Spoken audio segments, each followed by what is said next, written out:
नमस्कार. आजच्या कार्यक्रमाला सुरुवात करताना मला सर्वप्रथम दिशा फाउंडेशनचे आभार मानायचे आहेत. त्याचं कारण असं की राजजींशी अनेक कॅमेऱ्यांसमोर बोलण्याची अनेक वेळेला वेळ आली विविध वाहिन्यांवर, पण जाहीर कार्यक्रमामध्ये अशा प्रकारच्या मुलाखतीचा हा माझा पहिलाच प्रसंग आहे. राजजींचं महाराष्ट्रातलं स्थान आणि महाराष्ट्रातलं त्यांची कामगिरी याच्याबद्दल कुठल्याही प्रकारच्या ओळखीची किंवा प्रस्तावनेची अजिबात गरज नाही याची मला कल्पना आहे. मुलाखतीचं नावच आपण बघितलं असेल, रोखठोक. त्यामुळे कुठल्याही प्रकारच्या नमनाला घडावर तेल न घालता एकाच गोष्टीचा फक्त मुद्दाम उल्लेख करेन. इतक्या साऱ्या ज्येष्ठ नेत्यांच्या मुलाखती घेतल्यानंतर राजजींच्या बाबत आढळणारा एकच भाग फक्त सुरुवातीला सांगतो आणि मुलाखतीला सुरुवात करतो. महाराष्ट्रामध्ये अनेक नेते होऊन गेले, पण अत्यंत सुस्पष्ट शब्दामध्ये आपले विचार मांडणं, कधी आक्रमकतेने ते कधी मृदूपणाने, कधी आपण ज्याला ह्युमर म्हणतो तशा मिश्किल कोपरखळ्या मारत, पण स्वतःचं म्हणणं ठामपणे मांडून, सगळ्यात मुख्य म्हणजे एखादी गोष्ट बोलल्यानंतर आपण ती गोष्ट बोललोच नाही असं नंतर डिनायल कधीही न देणारा नेता म्हणजे राज ठाकरे, अशी त्यांची ओळख करून देता येईल. आणि मला वाटतं याचं प्रत्यंतर आपण मागच्या 2 दिवसामध्ये घेतलेलं आहे. आपल्या मनात अनेक प्रश्न आहेत, अनेक राजकारण्यांच्या आणि पक्षांच्या मनातही अनेक प्रश्न आहेत. काही जणांच्या मनात धडकी भरलेली आहे, काही जणांना काय घडणार आहे हे कळत नाहीये. मला असं वाटतं की संपूर्ण महाराष्ट्र एका वेगळ्या ट्रान्झिशनच्या पिरियडमधून जातोय आणि अशा वेळेला एक नवीन पक्ष घेऊन उभं राहिलेलं हे तरुण नेतृत्व विविध विषयांवर काय बोलतंय हे ऐकण्याकरता आपण सगळे उत्सुक आहोत.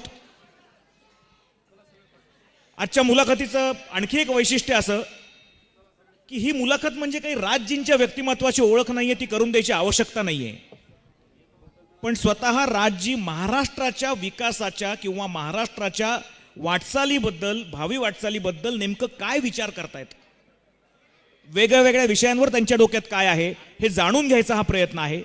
आणि मला असं वाटतं मी जे आज इथे बसलेलो आहे ते तुम्हा सगळ्यांच्या मनातले प्रश्न घेऊन बसलेलो आहे. विनंती एकच आहे की ही मुलाखत चालू असताना कृपा करून कुठल्याही चिठ्ठ्या, सजेशन्स पाठवू नकात, कारण तुम्हाला काय हवं आहे हे निश्चित माहिती आहे आणि त्यांनाही निश्चित माहिती आहे की त्यांना काय तुमच्यासमोर मांडायचं आहे. कमीत कमी वेळामध्ये जास्तीत जास्त विषयावरचे त्यांचे विचार आपण जाणून घ्यायचा प्रयत्न करूया. कुठल्याही पक्षीय अभिनिवेशाशिवाय महाराष्ट्राच्या हिताचा विचार म्हणून जेवढे जेवढे प्रश्न आपल्या डोक्यात आहेत तेवढे त्यांना विचारायचा मी प्रयत्न करेन. आणि माझी खात्री आहे आपल्या सगळ्यांच्या अपेक्षांची उत्तरं ते त्यांच्या मुलाखतीच्या उत्तरांमधून देतील. राज्य या मुलाखतीला आल्याबद्दल दिशा फाउंडेशनकडनं आणि चिंचवडच्या अनेक नागरिकांकडनं मी आपले मनापासून आभार आधीच मानतो. धन्यवाद. नमनाला घडावर तेल घालत नाही आणि ताकाला जाऊन भांडही लपवत नाही. मागच्या 2 दिवस महाराष्ट्रामध्ये एक अस्वस्थता निर्माण झालेली आहे आणि या सगळ्या हालचालीचं मूळ ज्याला माध्यमं मानतायत, मी किंवा इथलं कोणी मानतंय असं नाही, ज्याला माध्यमं मानतायत ते म्हणजे आपण केलेली काही विधानं. आणि मुळातली ही विधानं आहेत ती परप्रांतीयांच्या विषयीची, त्यांच्या महाराष्ट्रातल्या येण्याविषयीची, अस्तित्वाविषयीची. सुरुवातच मुलाखतीची मला इथून करायची आहे की आपण परप्रांतीयांच्या मुंबईत असण्याबद्दल, त्यांनी सण साजरे करण्याबद्दल किंवा त्यांनी त्यांच्या इतर गोष्टी करण्याबद्दल जे आक्षेप घेतलेत त्याची नेमकी कारणं काय? नाही, मला असं वाटतं की जे कोणी इतर परप्रांतातनं येतात मुंबईत, पुण्यात, महाराष्ट्रात, त्यांनी महाराष्ट्राची संस्कृती जोपासावी, आपल्या राज्याची संस्कृती इकडे जोपासू नये, एवढी फक्त माझी स्वच्छ भावना आहे.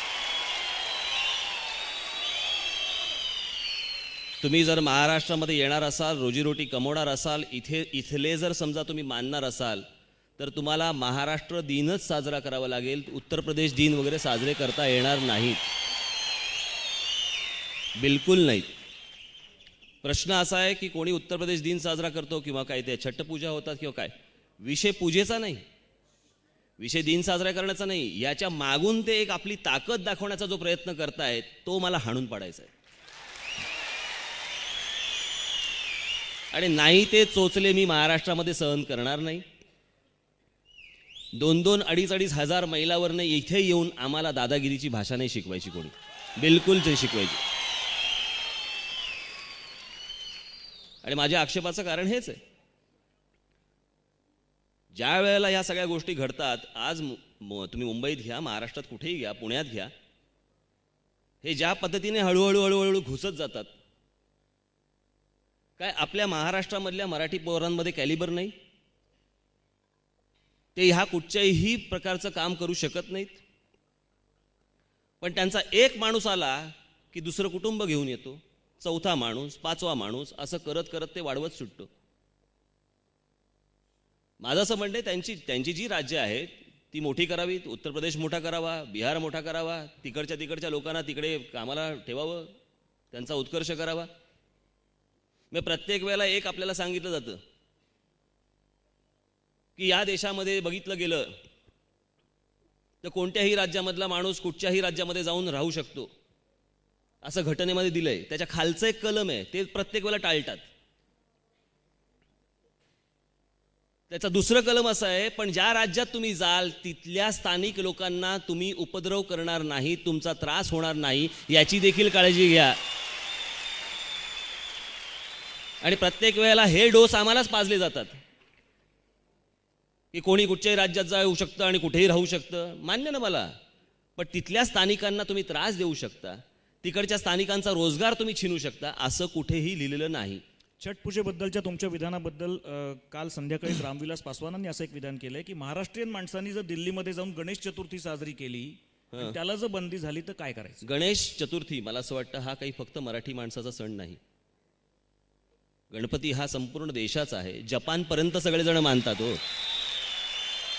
रामविलास पासवानकडे बघितल्यानंतर मला नाही वाटत तो शाळेत गेला असेल.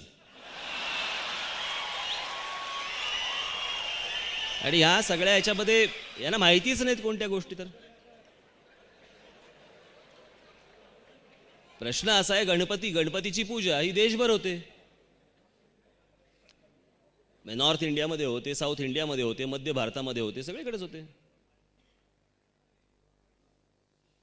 अजून काही वेगळं? तुमच्या विधानानंतर जे काही एक वादळ उठलेलं आहे 2 दिवसापूर्वीपासून, त्याच्यामध्ये अमरसिंगांनी सुद्धा नुकतंच विधान केलेलं आहे की छठ पूजा होऊ दिली जाणार नसेल तर आम्ही काठ्या पुरवू. मी काल सांगितलंच ना, तुम्ही जर काठ्यांची भाषा केली तर मी तलवारीचीच भाषा करीन. आणि हे तुम्ही आम्हाला इथे येऊन काठ्या बिठ्या दाखवायची गरज नाही. हे हिम्मत तुम्ही करू पण नाही. या महाराष्ट्रात यायचं, निमूटपणे राहायचं आणि जायचं. ही भाषा इथे चालून देणार नाही मी, बिलकुल नाही. समाजवादी पक्षासारख्या पक्षांनी असं एक माझा आक्षेप समाजवादी घेतलेले पक्ष हा विषयच नाही. त्यांची आज रॅली आहे म्हणून त्यांच्यावरती सगळं गेलं. बरं का, मला ते देणं घेणं पण नाही. त्या असा एक महाराष्ट्र नवनिर्माण सेना स्वतःचा एक राजकीय आधार वाढवण्याकरता याचा उपयोग करते, असं एक काल प्रेस कॉन्फरन्स घेऊन समाजवादी पार्टीने जाहीर केलं. त्यांना माहिती पण नाही असतात गोष्टी. अज्ञानी लोकांच्या प्रतिक्रियांवरती आपण काय प्रतिक्रिया देणार? मी ज्या वेळेला शिवसेनेमध्ये होतो त्यावेळेला मी रेल्वेचं आंदोलन केलं होतं. विसरले का सगळे? इतकी जर स्मरणशक्ती यांची कमी असेल तर मला असं वाटतं राजकारण त्यांनी सोडून द्यावं. मी हे कधीपासून ही गोष्ट मांडत आलेलो आहे. आणि दुसरी गोष्ट सांगायची झाली तर माझे आजोबा, माझे काका, इथपासून ही गोष्ट संस्काराने माझ्याकडे आलेली आहे. ती पुढे वाढवतोय, पुढे नेतोय. ती याच्यामध्ये मी राजकीय अजेंडा कसला आला? राज्य एक विचारांची सुस्पष्टता म्हणून आता तुम्ही सांगितलेल्या मुद्द्यावरच थोडंसं पुढे जातो. आपण शिवसेनेमध्ये असताना रेल्वे भरतीबद्दल जे आंदोलन केलेलं होतं की फक्त बिहारी माणसांचीच तिथे नियुक्ती केली जाते, त्यांना फेवरेबल ॲटमॉस्फिअर आहे, महाराष्ट्रीयन मुलांना ही संधी का नाही? आता शिवसेनेकडनं तो मुद्दा थोडासा बाजूला ठेवला गेलेला आहे आणि त्याच वेळेला मनसेकडनं हा उचलला गेलेला आहे. कारण मी शिवसेनेत बाहेर गेलेलो. मी शिवसेनेमध्ये होतो त्यावेळेला तो शिवसेनेकडे मुद्दा होता. मी जेव्हा शिवसेनेतनं बाहेर पडलो तेव्हा तो माझ्याकडे मुद्दा, इकडे आला तो मुद्दा. आता साधी सरळ सोपी गोष्ट आहे ना, त्याचा काहीच प्रश्न नाही. थोडंसं बारीकसं विषयांतर होतं पण याच विषयानंतर ते झालेलं आहे म्हणून विचारतो. जया बच्चन यांनी असं विधान केलेलं आहे की आम्ही